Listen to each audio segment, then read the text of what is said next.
BBC বাংলার সাক্ষাৎকারে আপনাদের স্বাগতম। আজ আমাদের সাথে যিনি রয়েছেন তিনি বাংলাদেশের রাজনীতির সবচেয়ে আলোচিত ব্যক্তিত্ব। দীর্ঘ ১৭ বছর নির্বাসনে থেকেও তিনি বাংলাদেশের প্রধান একটি রাজনৈতিক দলকে নেতৃত্ব দিয়ে গেছেন এবং বাংলাদেশের রাজনীতিতে সবসময়ই একজন গুরুত্বপূর্ণ চরিত্র হিসেবে থেকেছেন।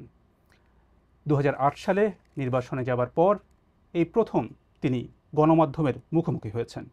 আমাদের সাথে রয়েছেন বিএনপির ভারপ্রাপ্ত চেয়ারম্যান তারেক রহমান। বিবিসি বাংলার সাক্ষাৎকারে আপনাদের সাথে রয়েছি আমি মীর সাব্বির, আমার সাথে রয়েছেন সহকর্মী কাদির কল্লোল। তারেক রহমান, আপনাকে অনেক ধন্যবাদ বিবিসি বাংলার সাথে যোগ দেবার জন্য। আপনাদেরকে অনেক ধন্যবাদ আমাকে কথা বলার সুযোগ করে দেওয়ার জন্য। প্রথমে জানতে চাই আপনি কেমন আছেন, আপনার সময় কেমন যাচ্ছে? আলহামদুলিল্লাহ, আমি শারীরিকভাবে ভালো আছি। আহ, সময় তো স্বাভাবিকভাবে ব্যস্তই যাচ্ছে সময়। ফিজিক্যালি হয়তো আমি এই দেশে আছি, বাট মন মানসিকতা সবকিছু মিলিয়ে তো আমি গত 17 বছর ধরে বাংলাদেশেই রয়ে গিয়েছি।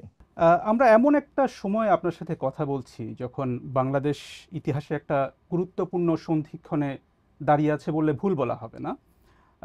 ২০২৪ সালে একটা ঐতিহাসিক গণ অভ্যুত্থানের মধ্য দিয়ে আওয়ামী লীগ সরকারের দেড় দশকের শাসনের অবসান হয়েছে। আর কয়েক মাসের মধ্যেই বাংলাদেশ একটি নির্বাচনের দিকে এগিয়ে যাচ্ছে। এর মধ্যে আপনি আপনার অনেক দলীয় অনুষ্ঠানে আপনি যোগ দিয়েছেন, কথা বলেছেন, নিয়মিতই কথা বলে যাচ্ছেন, কিন্তু গণমাধ্যমের সাথে আপনি এই দীর্ঘ সময় কথা বলেননি। এতদিন ধরে আপনি কথা বলেননি কেন? আহ, ব্যাপারটা বোধহয় এরকম না, ব্যাপারটা বোধহয় একটু ভিন্ন। আসলে আমি কথা ঠিকই বলেছি। আমি দীর্ঘ 17 বছর এখানে আছি এই দেশে প্রবাস জীবনে।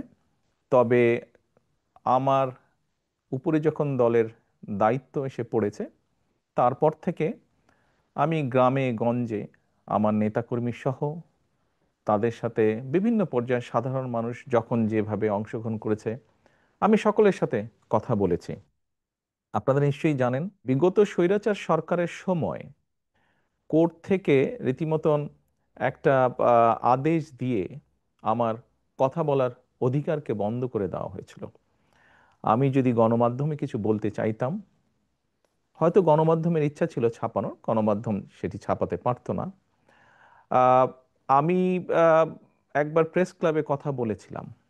তখন পরের দিন দেখলাম যে প্রেস ক্লাবে একটি, তখনকার যেই প্রেস ক্লাবের যারা সদস্য ছিলেন বা কমিটি ছিল, তারা একটি তাদের মিটিং ডেকে একটি সভা করে তারা সিদ্ধান্ত নেয় যে তারা, তখন আমাকে আইনের দৃষ্টিতে ফেরারি বলা হয়েছিল, যে সেরকম কোনো ব্যক্তিকে তারা প্রেস ক্লাবে কথা বলতে দিবে না।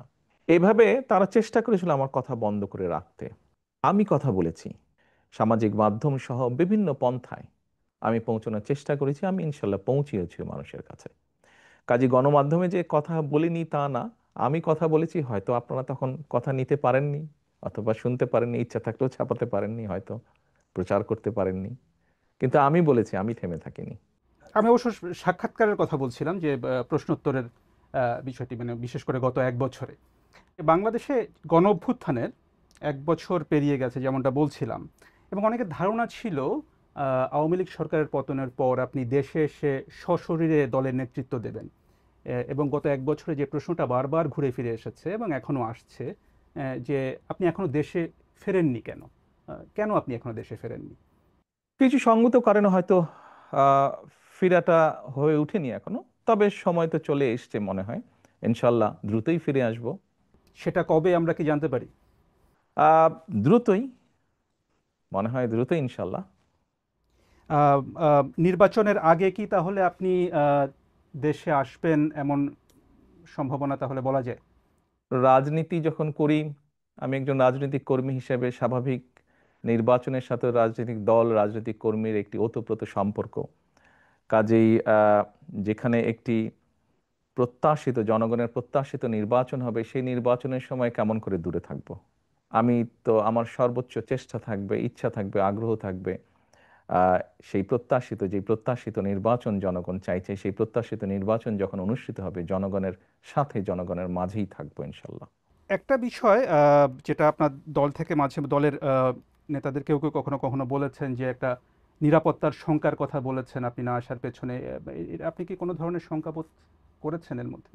আহ বিভিন্ন রকম শঙ্কার কথা তো আমরা অনেক সময় বিভিন্ন ব্যক্তির কাছে তো শুনেছি, সরকারেরও বিভিন্ন ব্যক্তির কাছ থেকেও তো অনেক সময় অনেক শঙ্কার কথা আহ, বিভিন্ন মাধ্যমে বিভিন্ন মিডিয়াতে প্রকাশিত হয়েছে। জুলাই গণ অভ্যুত্থানের প্রসঙ্গে একটু আসি। জুলাই গণ অভ্যুত্থানে আপনার ভূমিকা নিয়ে অনেক আলোচনা আছে। এটি মোটামুটি সব পক্ষই স্বীকার করে যে সেই সময়ে আপনার একটা সক্রিয় ভূমিকা ছিল। আবার আপনার দলের কোনো নেতা বা সমর্থক তারা এই অভ্যুত্থানের আপনাকে একমাত্র মাস্টারমাইন্ড হিসেবে আখ্যা দিয়েছেন। আপনি কি নিজেকে এই আন্দোলনের মাস্টারমাইন্ড হিসেবে দেখেন? না, আমি অবশ্যই এই জুলাই আন্দোলনে আমি কখনোই মাস্টার মাইন্ড হিসেবে দেখি না।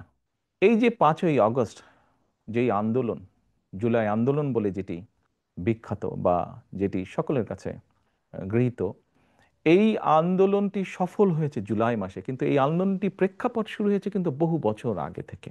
এই আন্দোলনে বাংলাদেশের গণতান্ত্রিক রাজনৈতিক দলগুলোর নেতাকর্মীরা, সেটি বিএনপি হোক বা অন্য রাজনৈতিক দলগুলো হোক, যারা গণতান্ত্রিক রাজনৈতিক দল, প্রত্যেকটি রাজনৈতিক দল বিভিন্নভাবে অবদান রেখেছে, বিভিন্নভাবে তাদের নেতাকর্মীরা নির্যাতিত হয়েছে। আমি মনে করি জুলাই আগস্ট মাসে এসে জনগণ সকল গণতান্ত্রিক রাজনৈতিক দলের সাথে অংশগ্রহণ করেছে। শুধু কি রাজনৈতিক দলের নেতাকর্মীরাই সেদিন ছিল মাঠে? অবশ্যই নয়। আমরা দেখেছি সেদিন মাদ্রাসার ছাত্ররা, তারা ছিলেন এই আন্দোলনের মাঠে। আমরা দেখেছি গৃহিণীরা পর্যন্ত রাস্তায় নেমে এসেছেন সন্তানের পেছনে। আমরা দেখেছি কৃষক, শ্রমিক, সিএনজি চালক, ছোট দোকান কর্মচারী বা দোকান মালিক থেকে আরম্ভ করে গার্মেন্টস কর্মী থেকে আরম্ভ করে তারা নেমে এসেছিলেন। আমরা দেখেছিলাম সামরিক বাহিনীর অবসরপ্রাপ্ত কর্মকর্তা কর্মচারীরা নেমে এসেছিলেন এই আন্দোলনে। এমন অনেক সাংবাদিক যারা স্বৈরাচারের অত্যাচারে নির্যাতিত হয়ে দেশ থেকে বাইরে চলে যেতে বাধ্য হয়েছিলেন, তারা সম্পৃক্ত হয়েছিলেন এই আন্দোলনে। কাজেই কারো ভূমিকাকে আমরা ছোট করে দেখতে চাই না, খাটো করে দেখতে চাই না। আমি বিশ্বাস করি দৃঢ়ভাবে সমাজের দল মত নির্বিশেষে, শ্রেণী বিন্যাস নির্বিশেষে প্রত্যেকটি মানুষের অবদান আছে। এই আন্দোলন ছিল বাংলাদেশের জনগণের আন্দোলন, যারা গণতন্ত্রে বিশ্বাস করেন। এই আন্দোলনের মাস্টার মাইন্ড কোনো দল, কোনো ব্যক্তি নয়। এই আন্দোলনের মাস্টার মাইন্ড বাংলাদেশের গণতান্ত্রিক আমি জনগণ। এ বিষয়ে যদি আপনার থেকে জানতে চাই যে হচ্ছে যে যখন আন্দোলনটা চলছিল, তখন যে আন্দোলনে যে ছাত্র নেতৃত্ব ছিল তাদের সাথে আপনার কতটা যোগাযোগ ছিল? আপনার দলের সাথে তো নিশ্চয়ই যোগাযোগ ছিল, দলের নেতাকর্মীদের সাথে। অন্যদের সাথে আপনার কতটা যোগাযোগ ছিল? স্বাভাবিকভাবে আমি যেহেতু বাইরে থেকে কাজ করছি, আমাকে আহ, যোগাযোগটা অনলাইনের মাধ্যমে রাখতে হয়েছে। এবং সেই দিনগুলোতে আপনাদের নিশ্চয়ই মনে আছে যে টেলিফোন সিস্টেম বা অনলাইন সিস্টেমের কি অবস্থা করেছিল স্বৈরাচার। আপনি যোগাযোগের যেটি কথা বলেছেন, এই যোগাযোগটি প্রত্যক্ষ পরোক্ষ বিভিন্নভাবে আমাদেরকে করতে হয়েছে, বিভিন্ন মাধ্যমে করতে হয়েছে। যোগাযোগটা যে খুব স্মুথ সব সময় থেকেছে তা নয়। প্রত্যেকে প্রত্যেকে সহযোগিতা করেছি আমরা। এই যে ছাত্র জনতার যে অভ্যুত্থান, সেটির পরে এটার কৃতিত্ব কার সেটা নিয়ে বিভিন্ন পক্ষ দাবি করেছে। তাতে কি আপনার মনে হয় যে এর ফলে বিভিন্ন পক্ষের যে সংকীর্ণ স্বার্থ পূরণের চেষ্টা সেটাই একটু বেশি প্রকট হয়েছে, এবং এখানে বিএনপির আসলে কোনো দায় আছে কিনা? দেখুন, ব্যাপারটা আমরা যদি একটু অন্যভাবে দেখি, বাংলাদেশের ইতিহাসে এখন পর্যন্ত এটি একটি অবিস্মরণীয় ঘটনা। এই আন্দোলন, মানুষের এই আত্মত্যাগ, সাধারণত কোনো রাজনৈতিক আন্দোলনে, স্বৈরাচারের বিরুদ্ধে আন্দোলনে শিশু হত্যা হয় না, শিশু শহীদ হয় না, শিশু মৃত্যুবরণ করে না। বাট আমরা দেখেছি এই আন্দোলনে, স্বৈরাচারের এই আন্দোলনে যতটুকু আমার মনে আছে, প্রায় 63 জন শিশু শহীদ হয়েছে, মারা গিয়েছে। আমি আগেই বলেছি, আপনার আগের প্রশ্নের উত্তরে বলেছি যে এই আন্দোলনের ক্রেডিট দল মত নির্বিশেষে বাংলাদেশের জনগণের, কোনো একটি রাজনৈতিক দলের নয়। অনেকে হয়তো অনেক কিছু বলে থাকতে পারেন, ডিমান্ড করতে পারেন, সেটি তাদের অবস্থান। আমি বা আমার দলের অবস্থান হচ্ছে আন্দোলন হয়ে গিয়েছে, আন্দোলনের জনগণ সফলতা লাভ করেছেন। আন্দোলনে স্বাভাবিকভাবেই দুটো পক্ষ আছে। একটি পক্ষ হচ্ছে মানুষ শহীদ হয়েছে, 2000-এর মতন মানুষকে হত্যা করা হয়েছে আন্দোলনে। আবার আরেকটি পক্ষ হচ্ছে প্রায় 30,000-এর মতন মানুষ বিভিন্নভাবে ক্ষতিগ্রস্ত হয়েছেন, পঙ্গুত্ব বরণ করেছেন, অন্ধ হয়ে গিয়েছেন। আমার মনে হয় আমাদের উচিত হবে এখন, আমাদের সকলের উচিত হবে রাষ্ট্রসহ, সরকারসহ, রাজনৈতিক দলগুলোর যার যতটুকু সম্ভব সেই পরিবারগুলোর পাশে গিয়ে দাঁড়ানো, যতটুকু সহযোগিতা তাদেরকে করা যায়, যতটুকু সম্ভব তাদের পাশে দাঁড়ানো, তাদের তাদের তাদের এই আত্মত্যাগের প্রতি সম্মান জানানো। আগামী কয়েক মাস পরে নির্বাচনের কথা রয়েছে। নির্বাচনে বিএনপির প্রস্তুতি এবং কৌশল নিয়ে আমরা কথা বলবো। তো এই বিষয়ে আপনাকে প্রথম প্রশ্নটি করছেন আমার সহকর্মী কাদির কল্লোল। নির্বাচন প্রসঙ্গে যদি আসি, অন্তর্বর্তী সরকারের শুরু থেকেই দেখা গেছে যে বিএনপির পক্ষ থেকে দ্রুত নির্বাচন দাবি করা হয়েছে। সরকার গড়িমসি করছে, এ ধরনের অভিযোগও বিএনপির নেতারা করে আসছেন। তো এখন দেখা যাচ্ছে যে অন্তর্বর্তী সরকারের প্রধান উপদেষ্টা অধ্যাপক মোহাম্মদ ইউনূস এবং নির্বাচন কমিশন তারা ফেব্রুয়ারিতে একটা নির্বাচনের সময় দিয়েছেন। তো ফেব্রুয়ারিতেই নির্বাচন হবে, আপনাদের আস্থা কতটা আসলে তাতে? বিএনপি প্রথম থেকেই বলে আসছিল যে যত দ্রুত নির্বাচনটি হবে তত দ্রুত দেশের মধ্যে একটি স্থিতিশীলতা আসবে। দেখুন, বাংলাদেশের মানুষ গত 17 বছর যাবৎ তাদের রাজনৈতিক অধিকার যেমন তাদের কাছ থেকে কেড়ে নেওয়া হয়েছিল, তাদেরকে তাদের অর্থনৈতিক সমৃদ্ধি থেকেও বঞ্চিত করা হয়েছিল। যার ফলশ্রুতিতে আমরা সমাজে অনেকগুলো পর্যায়ক্রমিকভাবে, স্পিল ওভার ইফেক্ট বলতে যা বোঝায়, অনেকগুলো খারাপ লক্ষণ দেখেছি। বেকার সমস্যা বেড়েছে, দারিদ্রতা বেড়েছে, শিক্ষা ব্যবস্থা ধীরে ধীরে ধ্বংস হয়ে গিয়েছে, চিকিৎসা ব্যবস্থা ধীরে ধীরে ধ্বংস হয়ে গিয়েছে, কৃষি ব্যবস্থা ধীরে ধীরে ধ্বংস হয়েছে। আমরা সেজন্যই বলেছিলাম যে যত দ্রুত নির্বাচন হবে, যত দ্রুত দেশের মালিক যারা অর্থাৎ জনগণ, তাদের কাছে যখন সেই অধিকার ফিরিয়ে দেওয়া হবে, তারা যখন সিদ্ধান্ত নেবে, অর্থাৎ দেশের মালিক যখন সিদ্ধান্ত নেবে দেশ কারা কিভাবে পরিচালিত করবে, তত দ্রুত দেশে স্থিতিশীলতা ফিরে আসবে। কারণ প্রকৃতভাবে নির্বাচিত একটি সরকার অবশ্যই জনগণের যেই চাওয়া, অর্থাৎ জনগণ যেভাবে চায় সেই বিষয়গুলোকে তারা অ্যাড্রেস করবে। ইয়েস, একটি নির্বাচন হলেই যে সব রাতারাতি সব ঠিক হয়ে যাবে তা না। সমস্যাগুলোকে যখন আপনি অ্যাড্রেস করবেন, খুব স্বাভাবিকভাবেই ধীরে ধীরে সমস্যা কমতে শুরু করবে।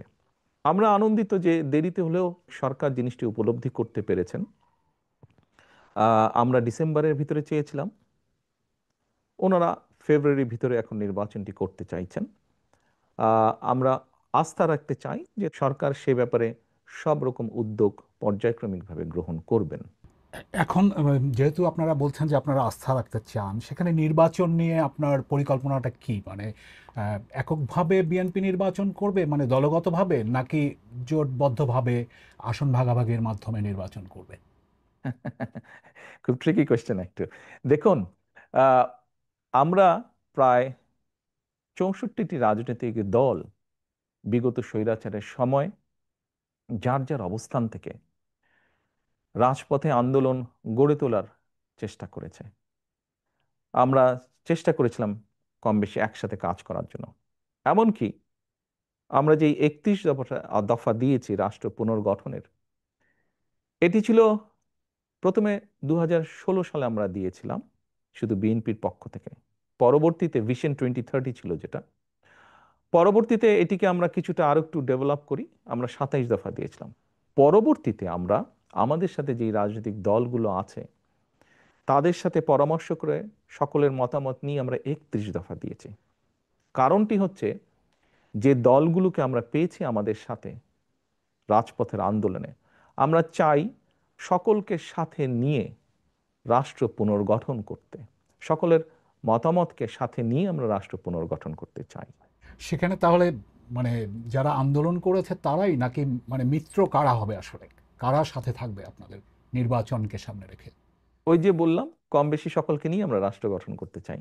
কিন্তু দেখা গেছে যে জামায়াতে ইসলামী তারা কিছু দলকে নিয়ে বিএনপি বিরোধী একটি জোট করার ইঙ্গিত দিচ্ছে। সেটিকে মানে মানে আপনারা কি উদ্বেগ হিসেবে দেখেন, মানে আপনারা কিভাবে দেখেন সেটা? দেখুন, কোনো দল বা সমষ্টিগতভাবে কোনো দল যদি বাংলাদেশের যে আইন আছে, বৈধ আইন আছে বাংলাদেশের, যেহেতু সংবিধান এখনো যেটি আছে, এই সব কিছুর ভেতরে থেকে, অর্থাৎ মানুষের সমর্থন গ্রহণযোগ্যতা সব কিছুর ভেতরে থেকে যারা রাজনীতি করবে তারা করতেই পারে। এটাতে তো কোনো সমস্যা বা উদ্বেগের কোনো কারণ আমি দেখি না। সেখানে যদি তারা একটি আলাদা জোট করে, সেটি কি আপনাদের জন্য কোনো চ্যালেঞ্জ তৈরি করবে? না, কেন? ইলেকশন হলে তো ইলেকশনে প্রতিযোগিতা থাকতেই পারে, প্রতিদ্বন্দ্বিতা থাকতেই পারে। এতে উদ্বেগের কি আছে?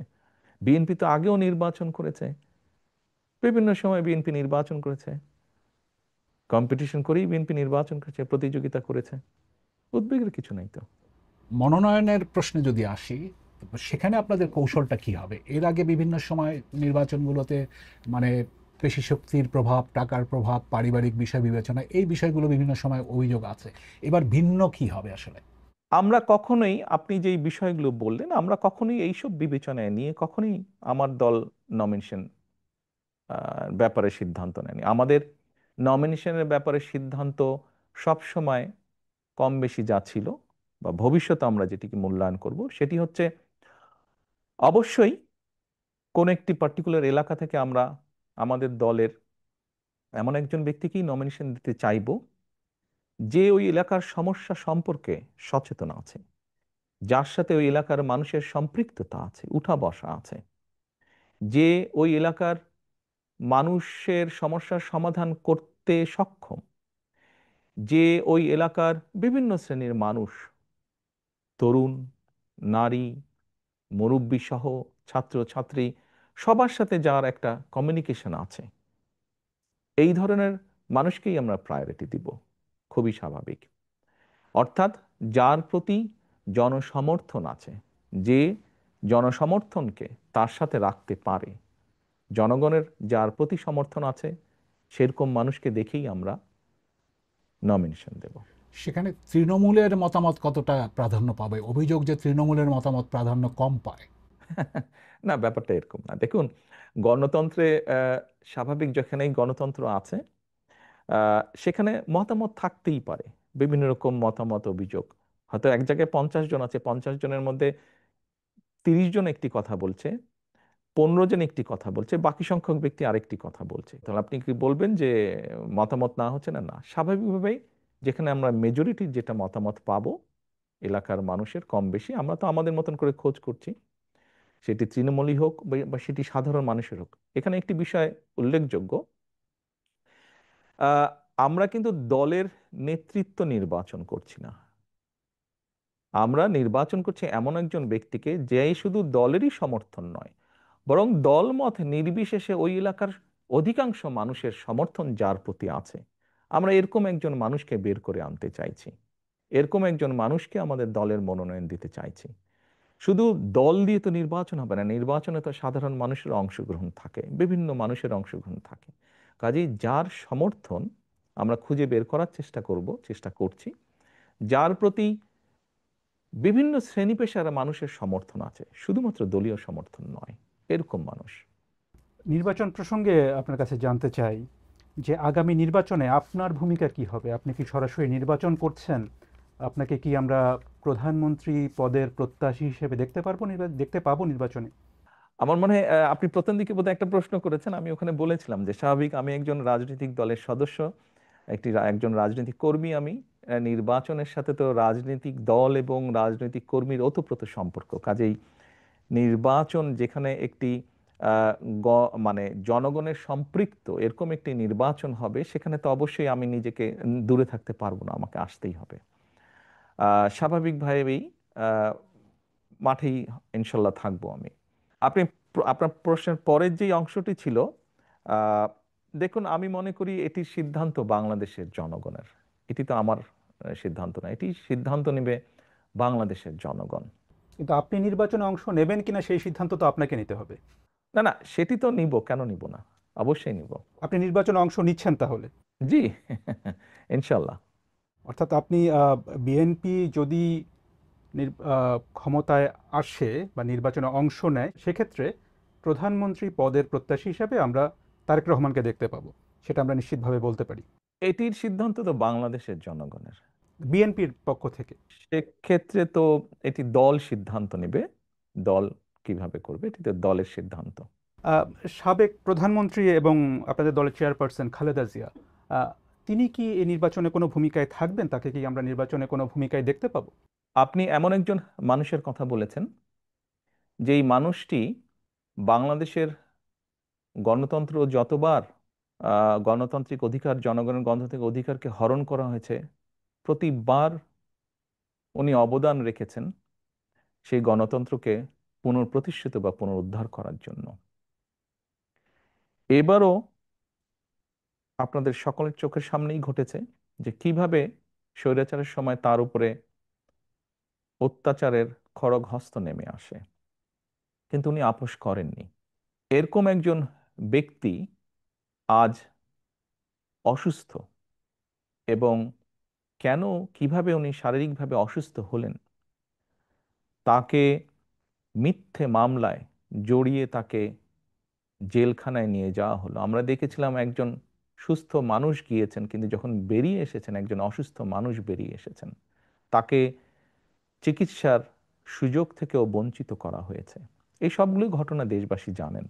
তারপরেও যে মানুষটির এত বড় অবদান রয়েছে বাংলাদেশের গণতন্ত্রকে প্রতিষ্ঠিত করার, আমি সেই দলের একজন কর্মী হিসাবে আহ, বিশ্বাস করি বা বিশ্বাস করতে চাই, গণতন্ত্রকে পুনঃপ্রতিষ্ঠিত করার প্রথম পদক্ষেপ হিসাবে যেই প্রত্যাশিত, জনপ্রত্যাশিত যে নির্বাচনটি অনুষ্ঠিত হতে যাচ্ছে, ওনার শারীরিক সক্ষমতা যদি অ্যালাউ করে ওনাকে, নিশ্চয়ই উনি কিছু না কিছু ভূমিকা রাখবেন।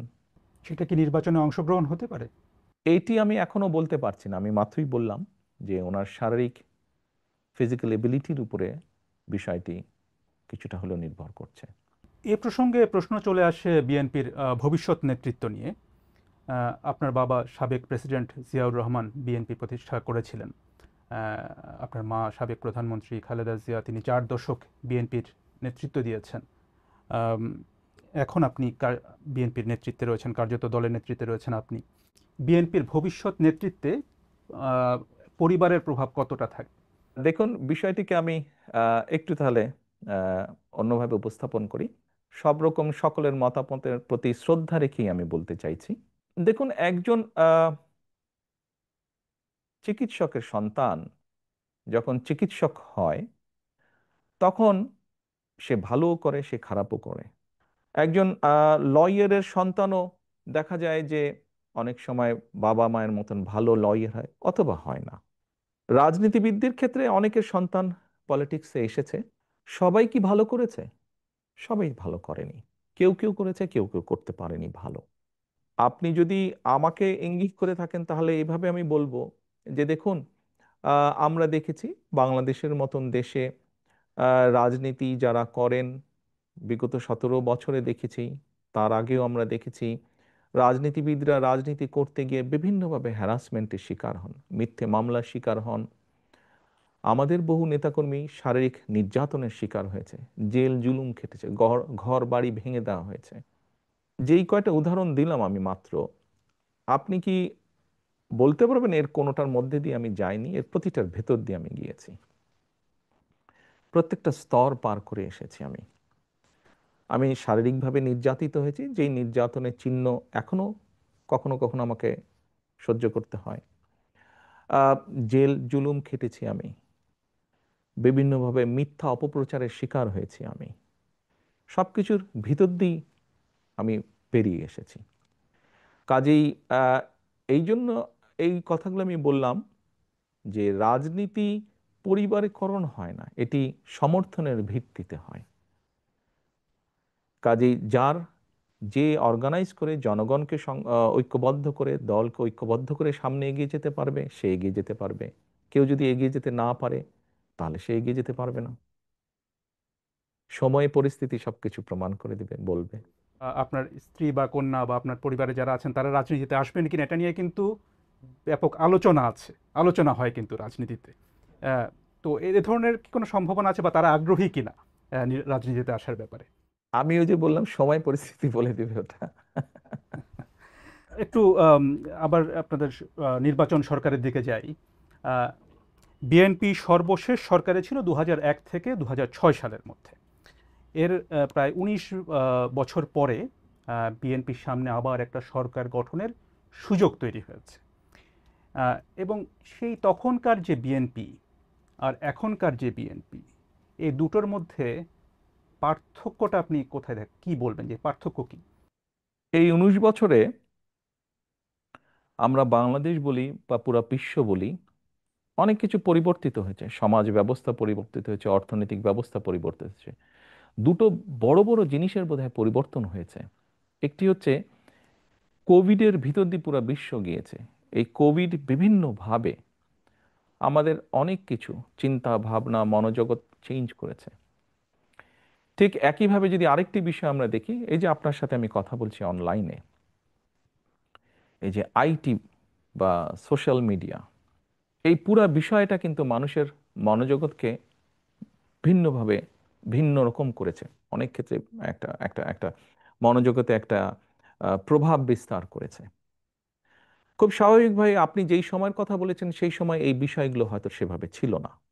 তো স্বাভাবিকভাবেই এই সব কিছু বিবেচনা করে সামনের দিনগুলোতে আমাদেরকে এই বিষয়গুলোকে গুরুত্ব রেখে বিভিন্ন বিষয়ে চিন্তা ভাবনা করতে হচ্ছে। আমরা সেভাবে চিন্তা ভাবনা করে আমাদের প্ল্যান প্রোগ্রাম বিষয়গুলোকে আমরা সাজাচ্ছি। সেই সময় থেকে 19 বছর আগে আমাদের যেসব প্ল্যান প্রোগ্রাম ছিল তার থেকে কিছুটা পরিবর্তন হবে, কিন্তু ওই যে বেসিক যে জিনিসটা, সেটা হচ্ছে মানুষের বেটারমেন্ট, মানুষের ভালো ভালো কিছু করার জন্য, মানুষ যাতে আজকে যেমন আছে আগামীকাল যাতে একটু বেটার থাকতে পারে। কিভাবে সেটা করা যেতে পারে, কে কোন শ্রেণী কিভাবে একটু বেটার থাকতে পারে, সেটাই থাকবে আমাদের সবচেয়ে প্রায়োরিটি ইস্যু। বিগত যখন বিএনপি সরকারে ছিল তখন অনেক বিষয় নিয়ে আলোচনা সমালোচনা ছিল, তার মধ্যে একটা বড় বিষয় ছিল দুর্নীতির অভিযোগ। সরকারে যারা ছিলেন তাদের অনেকের বিরুদ্ধে বা সেই সময় যেভাবে দুর্নীতি হচ্ছিল বিভিন্ন জায়গায়, আপনার নিশ্চয়ই মনে আছে যে দুর্নীতির সূচকে বাংলাদেশের অবস্থান নিয়ে তখন অনেক সমালোচনা হয়েছিল। এ ধরনের পরিস্থিতি যে আর হবে না, এই বিষয়ে আপনি ভোটারদেরকে কিভাবে আশ্বস্ত করবেন?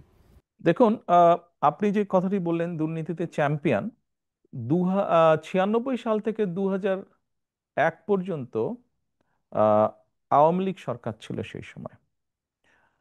আমরা 2001-এর 1 অক্টোবরে সরকার গঠন করি। সরি, 10ই অক্টোবরে, 1 অক্টোবর নির্বাচন হয়েছিল, খুব সম্ভবত 10ই অক্টোবরে সরকার গঠন করি। এর বোধহয় কিছুদিন পরে একটি সূচক বের হলো টিআইবির, যে মানে 2-3 মাস পরে বোধহয় একটি সূচক বের হলো, যে এরকম একটি সূচক বের হলো। নিশ্চয়ই মাত্র নির্বাচিত একটি সরকারের পক্ষে তো ভালো মন্দ কোনো কিছুই 3 মাসে করা সম্ভব নয়। খুব স্বাভাবিকভাবেই যেই সূচকটি হয়েছিল সেটি তার আগে, আমাদের আগে যে সরকারটি ছিল তারা যে 5 বছর যা করেছে তার উপর ভিত্তি করেই সেই সূচকটি তারা তৈরি করেছে। আপনি যদি 2001 থেকে 2006 অর্থাৎ বিএনপি সরকার গঠন করার পরে বিএনপি তত্ত্বাবধায়ক সরকারের কাছে যখন হ্যান্ডওভার করে দিল, আপনি যদি সেই সংস্থা টিআইবি নামক সেই সংস্থাটার রিপোর্টই যদি আপনি দেখেন, তাহলে দেখবেন পর্যায়ক্রমিকভাবে, কিন্তু এটি আমার কথা না, এটি তাদের পরিসংখ্যানের কথা, পর্যায়ক্রমিকভাবে কিন্তু নেমে এসেছে। হ্যাঁ, আমি অ্যাডমিট করছি পুরাপুরি হয়তো আমরা করতে পারিনি, বাস্তবতা তো বুঝতে হবে। এটি একটি সামাজিক ব্যাধিতে পরিণত হয়েছে। কাজেই এইটি মানুষকে বুঝিয়ে বুঝিয়ে বুঝিয়ে বুঝিয়ে আস্তে আস্তে করতে হবে, জিনিসটি সময় লাগবে। আমি এখন যত কথাই বলি না কেন, বাস্তবতা হচ্ছে এই বিষয়টি যেহেতু সময় লাগবে, আমাদেরকে কাজ দিয়ে প্রমাণ করতে হবে। সেজন্যই আমি ভোটারদেরকে এতটুকু বলতে পারবো, আমরা যদি সুযোগ পাই, জনগণ যদি আমাদেরকে সেই সুযোগ দেন, তাহলে আমাদের সর্বোচ্চ চেষ্টা থাকবে আমরা যাতে একটি এমন অবস্থা তৈরি করতে পারি যেখানে কিছুটা হলেও আমরা বহির্বিশ্বে, বিশ্বের অন্য দেশের সামনে কিছুটা হলেও যাতে সম্মানের সাথে মাথা উঁচু করে কথা বলতে পারি। এ প্রসঙ্গে এই যে 5ই আগস্টের পরে যে বিএনপির অনেক নেতাকর্মীর বিরুদ্ধে এরই মধ্যে চাঁদাবাজি বা দখলের মতো নানা অভিযোগ এসেছে আপনি জানেন, এবং আপনাদের দল থেকে অনেকে বহিষ্কার করা হয়েছে, এটা ঠিক। আবার একই সাথে এটা ঠিক যে এই অভিযোগগুলো কিন্তু বারবার আসছে। আহ, তো এটা থামানো যাচ্ছে না কেন? আপনার প্রতি সম্মান রেখে আপনার সাথে এগ্রিও যেমন করব, আবার এখানে অন্য একটি বিষয় আমি তুলে ধরতে চাইবো। এর মধ্যে নিশ্চয়ই আপনারা বিভিন্ন সংবাদ মাধ্যমে দেখেছেন যে আমরা প্রায় 7,000-এর মতন আমাদের নেতাকর্মীর বিরুদ্ধে আমরা কিছু সাংগঠনিক ব্যবস্থা গ্রহণ করেছি। কিন্তু এই 7,000-এর সবাই কিন্তু আপনি যে অভিযোগ করলেন এই অভিযোগের সাথে জড়িত নয়। অন্য 7,000-এর মধ্যে এমন অনেক বিষয় আছে যারা অন্য সাংগঠনিক বিষয়ের সাথে জড়িত। এটি গেল একটি বিষয়। দ্বিতীয় বিষয়টি হচ্ছে, আমাদের কাছে এরকম যখন অনেক অভিযোগ এসেছে, আমরা অভিযোগগুলো তদন্ত করেছি।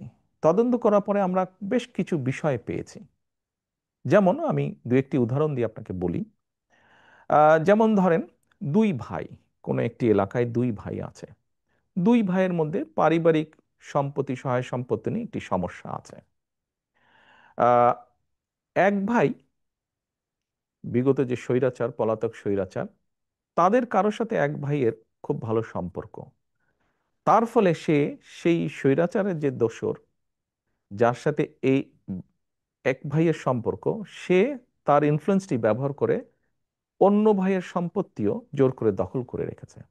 এখন 5 তারিখের পরে যে ভাই স্বৈরাচারের দোসরকে ব্যবহার করেছিল সেই দোসরও তো পালিয়ে গিয়েছে।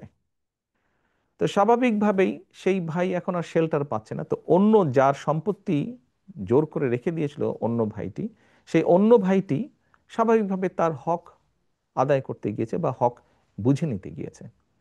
এখন অ্যাক্সিডেন্টলি বা ইনসিডেন্টলি যে ভাই এতদিন ভাবে বঞ্চিত ছিল সম্পত্তি থেকে, সেই ভাই বিএনপি করে, বিএনপির কোনো একজন কর্মী বা স্ট্রং সমর্থক বা নেতা যেটাই হোক, চাপিয়ে দিল, অভিযোগ তুলে দিল অন্যজন যে বিএনপি দখল করতে গেছে, বিএনপির নেতাকর্মী দখল করতে। এরকম ঘটনা আমরা প্রচুর পেয়েছি।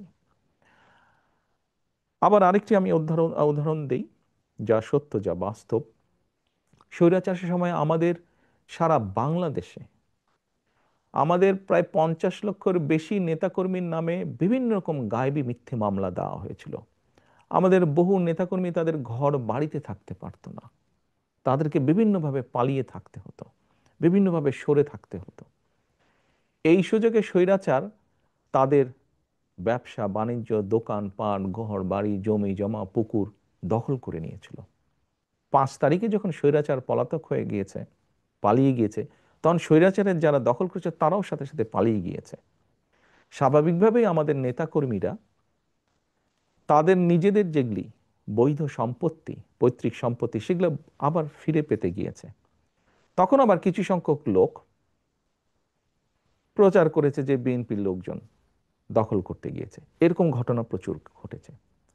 আপনি যেই কথাটি বললেন সেরকমও কিছু ঘটেছে ঘটনা, এবং সে কারণেই আমরা আমাদের অবস্থান থেকে ব্যবস্থা গ্রহণ করেছি। তবে এখানে আমার একটি প্রশ্ন আছে, যে প্রশ্নটি আমরা পাবলিকলিও করেছি। দেখুন, আমরা একটি রাজনৈতিক দল, কিছু ঘটনা ঘটেছে, আমরা অস্বীকার করছি না, ঘটেছে। যেমন আমরা ব্যবস্থা নিয়েছি তাদের বিরুদ্ধে, যতটুকু আমরা জেনেছি, যতটুকু আমরা তদন্তর পরে পেয়েছি, যখন সত্যতা পেয়েছি আমরা ব্যবস্থা নিয়েছি। কিন্তু পুলিশিং করা তো আমাদের কাজ না। রাজনৈতিক দলের কাজ অবশ্যই পুলিশিং করা না। আমাদের প্রশ্ন হচ্ছে, আমরা কখনো বলিনি সরকারকে যে অমুককে ধরতে পারবে না, তমুককে ধরতে পারবে না, এই করতে পারবে না, ওই কথা আমরা কিন্তু কখনো বলিনি। আমাদের বক্তব্য হচ্ছে, যাদের কাজ পুলিশিং করা, তারা কেন তাদের কাজটি করছে না, তারা কেন তাদের কাজে ব্যর্থ, এটি আমাদের প্রশ্ন। তার মানে এখানে সরকারের একটা ব্যর্থতা আছে। অবশ্যই, আমি তো আগেই বলছি, পুলিশিং তো রাজনৈতিক দলের কাজ না, পুলিশিং করার দায়িত্ব সরকারের। অর্থাৎ আমরা ধরে নিতে পারি যে আপনারা যদি সরকার গঠন করেন, সেক্ষেত্রে আপনার দলের নেতাকর্মী বা আপনার দলের নামে কোনো চাঁদাবাজি বা দখল এ ধরনের কিছু হলে তারা কেউ সেটা করতে পারবে না, কারণ তখন যেহেতু আপনারা সরকারে থাকবেন। ইয়াস, পুলিশ পুলিশের কাজ করবে, আইন শৃঙ্খলা বাহিনী আইন শৃঙ্খলার কাজ করবে। আমার দলের কোনো নেতাকর্মী বিএনপি ইনশাল্লাহ সরকার গঠন করলে আমার দলের কোনো নেতাকর্মী তখনও যদি এরকম কোনো অনৈতিক কাজে সম্পৃক্ত হয়, আমরা দলের অবস্থান থেকে তার বিরুদ্ধে অবস্থান নিব, দলের তার পক্ষে থাকবে না দলের অবস্থান। এবং দেশের আইন অনুযায়ী দেশের আইন শৃঙ্খলা রক্ষা করার দায়িত্ব যাদের আইন শৃঙ্খলা বাহিনী, তারা তাদের কাজ করবে। সিম্পল। এখানে দুই দুই চারের মতন ব্যাপার। আমি একটু ডাকসু নির্বাচনের প্রশ্নে আসি। সাম্প্রতিক সময়ে ডাকসু নির্বাচনের ফলাফল ব্যাপক আলোচনা চলছে রাজনীতিতে এখনো।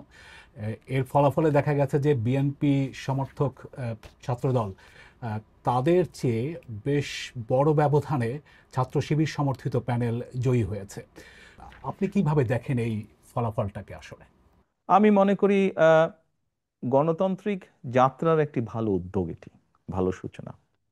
এটি গেলে এক নম্বর। দ্বিতীয় বিষয়টি হচ্ছে, যারা জয়ী হয়েছেন বা এরকম আরো ভবিষ্যতে যারা জয়ী হবেন তাদের প্রতি শুভেচ্ছা, এবং যারা ভবিষ্যতে জয়ী হবেন তাদের প্রতি অগ্রিম শুভেচ্ছা রইল। তৃতীয় বিষয়টি হচ্ছে, দেখুন, একটা অগ্রযাত্রা শুরু হলো, কিন্তু আমরা চাইছিলাম না যে কোনো বিতর্কের মধ্যে এগুলা পড়ুক। আমরা আশা করব যে পরবর্তীতে যেগুলো হবে সেগুলো বিতর্কবিহীন হবে নির্বাচনগুলো। এই নির্বাচনের ফলাফল, মানে ডাকসুর নির্বাচনের ফলাফল, এটা কি জাতীয় রাজনীতিতে কোনো প্রভাব ফেলতে পারে আগামী নির্বাচনকে সামনে রেখে? আপনার কি মনে হয়? আপনি কি মনে করেন সেটা? আমি যেটা দেখলাম বিভিন্ন মিডিয়াতে, কিছু ব্যক্তি, যেমন মান্না ভাই, উনি তো বোধহয় দুবার ভিপি ছিলেন, আমার থেকে অনেক অভিজ্ঞতা সম্পন্ন রাজনীতিবিদ। আমরা যদি ওনার বক্তব্য শুনে থাকি বা ধরে থাকি, তাহলে তো আমি মনে করি না কোনো কারণ আছে। ছাত্র রাজনীতি ছাত্র রাজনীতির জায়গায়, জাতীয় রাজনীতি জাতীয় রাজনীতির জায়গায়। এখন যে সক্রিয় দলগুলো আছে তাদের মধ্যে জামায়াত ইসলামীর প্রশ্নে যদি একটু আসি, যে জামায়াত ইসলামীকে ঘিরে বিএনপির নেতাদের অনেক সমালোচনা করতে দেখা যাচ্ছে গত সাম্প্রতিক সময়ে। তো জামায়াত ইসলামী সম্পর্কে আপনার মনোভাবটা কি আসলে? বিষয়টা হচ্ছে যে, দেখুন, আহ, বাংলাদেশের স্বীকৃত যে নিয়ম কানুন, আইন কানুন আছে, এগুলোর ভিতরে থেকে যদি কেউ কেউ যদি রাজনীতি করে, অবশ্যই করতে পারে। বিএনপি সবসময় বহুদলীয় রাজনীতিতে বিশ্বাস করে। কাজেই বিষয়টি আমরা এভাবেই দেখতে চাই। রাজনীতি করার, দেশের যে নিয়ম কানুন আইন কানুন আছে তার ভিতরে থেকে যারা রাজনীতি করবে, অবশ্যই সবার রাজনীতি করার অধিকার আছে। এবং আমরা তো চাই সবাই রাজনীতি করুক। বহুদলীয় রাজনীতিতে আমরা বিশ্বাস করি। জামায়াতে ইসলামী তো বিএনপির সাথে এক সময় মিত্র ছিল। বাংলাদেশের স্বাধীনতা যুদ্ধে তাদের বিরোধী ভূমিকা নিয়ে কিন্তু বিএনপি নেতারা এখন অনেকেই প্রশ্ন তুলছেন, সামনে আনছেন। কিন্তু বিএনপি আবার তাদের সাথে সরকারও গঠন করেছিল একটা সময়। 2024 সালে স্বৈরাচার যেই হত্যাগুলো করেছে, দেশ স্বাধীনের পরে যখন তারা সরকার গঠন করেছিল, ক্ষমতায় ছিল, তখনও যে সকল লুটতারাজ তারা করেছে, খুন গুম তারা করেছে, বিগত 17 বছর খুন গুম যারা করে, তারা যা করেছে, এর জবাব যেরকম তাদেরকেই দিতে হবে তাদেরটা, ঠিক একইভাবে 71 সালে কোনো রাজনৈতিক দল যদি তাদের কোনো বিতর্কিত ভূমিকা থেকে থাকে, তাহলে তাদের জবাব তারাই দিবেন। ওটা তো আর আমি দিতে পারবো না। আমারটা আমি দিতে পারবো, অন্যেরটা তো আমি দিতে পারবো না। আপনি জুলাইয়ের সময়ের কথা বলছিলেন, সেই সময়ের হত্যাকাণ্ডের কথা বলছেন। সেই জুলাই গণঅভ্যুত্থানে ক্ষমতাচ্যুত আওয়ামী লীগ, তাদের ব্যাপারে আপনাদের বা বিএনপির অবস্থানটা কি আসলে? আহ, দেখুন, আমি 17 বছর যাবৎ প্রবাস জীবনে আছি।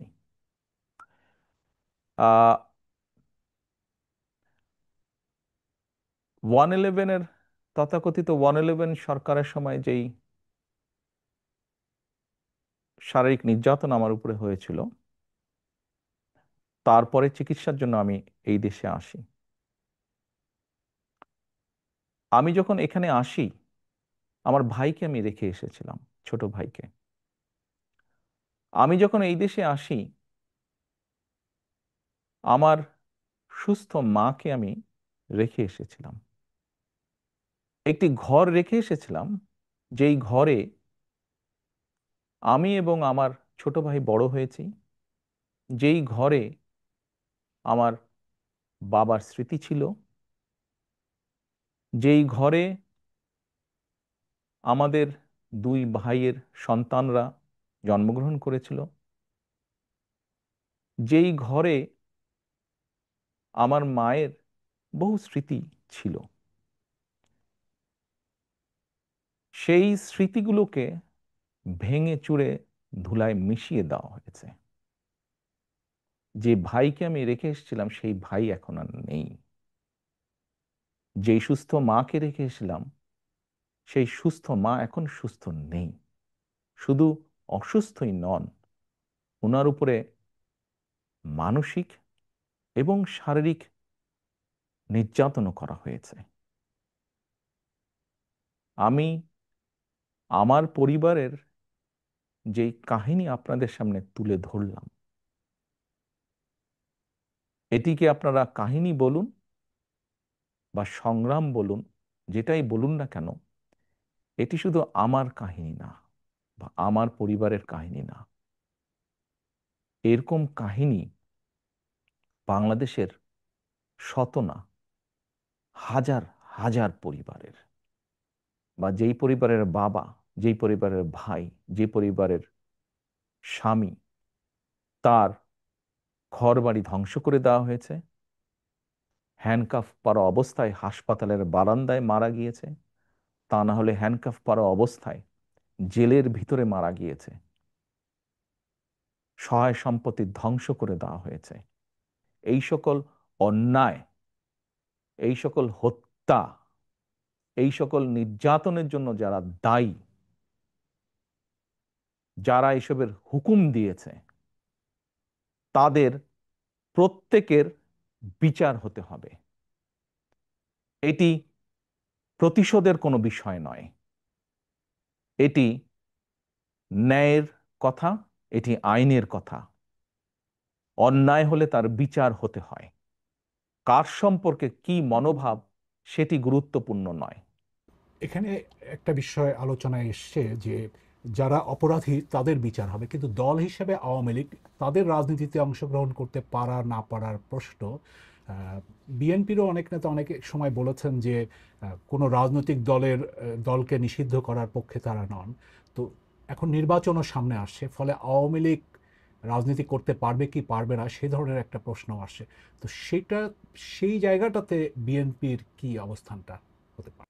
দল হিসেবে তারা যদি অন্যায় করে থাকে তাহলে দেশের আইন অনুযায়ী তার বিচার হবে, দেশের আইন সিদ্ধান্ত নেবে। তার মানে এটা আদালতের বিষয় বলে মনে করছেন? দল হিসেবে যদি অন্যায় হয়ে থাকে তাহলে তাই হবে। সোজা কথায় অন্যায়কারীর বিচার হতে হবে, তো সেটি ব্যক্তি হোক সেটি দলই হোক। যারা জুলুম করেছে তাদের তো বিচার হতে হবে, সেটি ব্যক্তিও হতে পারে, সেটি দলও হতে পারে। আপনি ব্যক্তিগতভাবে কি মনে করেন, আওয়ামী লীগের কি বাংলাদেশের রাজনীতিতে থাকা উচিত নাকি না? আমার মনে হয় আপনার কোনো কোনো প্রশ্নের উত্তরে আমি মনে হয় বলেছিলাম যে আমরা রাজনীতি করি জনগণের জন্য। আমরা বিভিন্ন সময় আমরা বিশ্বাস করি এবং বিভিন্ন সময় আমরা বলিও, আমরা বিএনপি আমরা যারা করি আমরা বলিও যে আমাদের রাজনৈতিক সমকল ক্ষমতার উৎস জনগণ। আমি দৃঢ়ভাবে বিশ্বাস করি এবং বিশ্বাস করতে চাই যে দলের ব্যক্তিরা বা যে দল মানুষ হত্যা করে, মানুষ গুম করে, মানুষ খুন করে, দেশের মানুষের অর্থ সম্পদ লুটপাট করে বিদেশে পাচার করে, জনগণ তাদেরকে সমর্থন করতে পারে বলে আমি মনে করি না। জনগণ যদি সমর্থন না করে কোনো রাজনৈতিক দল বা রাজনৈতিক সংগঠনকে, তাদের টিকে থাকার তো কোনো কারণ আমি দেখি না। যেহেতু জনগণের শক্তিতে আমরা বিশ্বাস করি, জনগণের সিদ্ধান্তে আমরা বিশ্বাস করি, জনগণের সিদ্ধান্তের উপরে আমরা আস্থা রাখতে চাই, এই বিষয়ের সবচেয়ে বড় বিচারক আমি মনে করি জনগণ। বিএনপির ভারপ্রাপ্ত চেয়ারম্যান তারেক রহমানের সাথে বিবিসি বাংলার সাক্ষাৎকারের এটি ছিল প্রথম পর্ব। দ্বিতীয় পর্বটি পেতে নজর রাখুন বিবিসি নিউজ বাংলার ইউটিউব চ্যানেল এবং ফেসবুক পাতায়।